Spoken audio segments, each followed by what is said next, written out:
What's up, guys? We're gonna have to start this video off with a warning because this recipe is dangerous. We're making cookie dough. You can literally just make it and then eat the entire thing right out of the bowl. Don't do that, but let's make it anyway because it's delicious. We're gonna start with cream cheese and butter, 2-to-1 ratio. 1 whole package of cream cheese and 1 stick of butter. Have them at room temperature. It makes them combine a lot easier. This is cookie dough. We're not gonna bake it into cookies. It's eggless, it's safe to consume completely just as is, as cookie dough. Start with a stick of butter.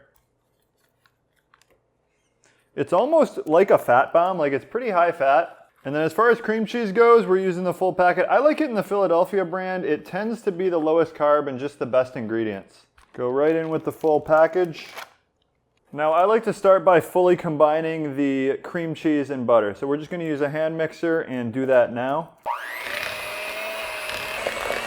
All that's left is erythritol, almond flour, and some stevia. I think using a combination of erythritol and stevia gets you the best results. It's the best taste. But if you just like using one or the other, that's fine too.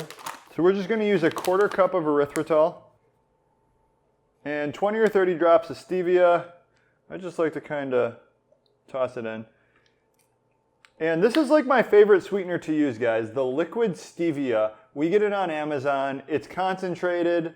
You just need a little bit of it. It goes a long way. I like it a lot. I'll link that in the description below. Okay, we're also going to use a little bit of vanilla extract. And you can change up the vanilla extract if you want to remove it. Maybe use like some maple extract, some cinnamon. That'll give you a totally different flavor. But vanilla is pretty typical in chocolate chip cookies. It is the salt of desserts. Speaking of salt, you can also add a pinch of salt, which I'm going to do. A little pinch of pink salt. And then lastly, the almond flour. So it's just going to be a 1/2 cup of almond flour, just enough to hold it all together.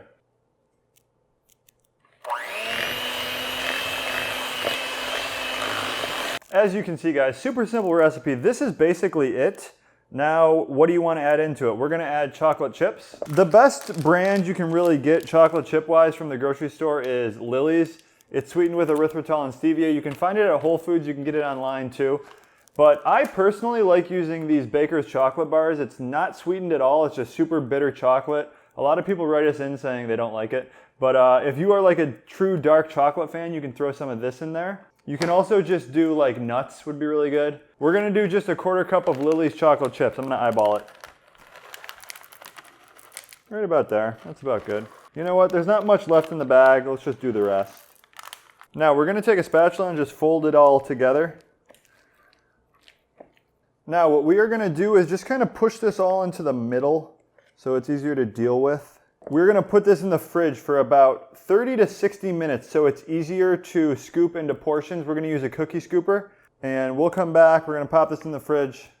Okay, the cookie dough has been in the fridge for about 45 minutes now and we're just going to scoop it into portions. I like using a cookie scoop. This is kind of what you're looking for. It easily penetrates the dough, but it's also easily scoopable. You can also save a few chocolate chips for topping each of these. After scooping them, you can store them in the fridge and you can just put them back in the fridge. So then it's pretty easy. You can just like pick one up with your hands and pop it in your mouth. I'll give these a little taste test.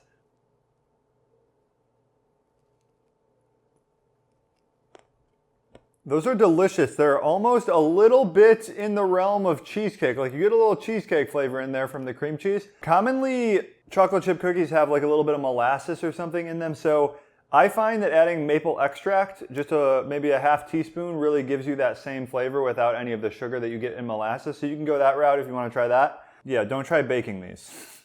There's no eggs or anything in them. I think they'll just melt and like pool in the bottom of your oven basically. Yeah, super easy cookie dough bites. Link to how to make them is in the description of this video.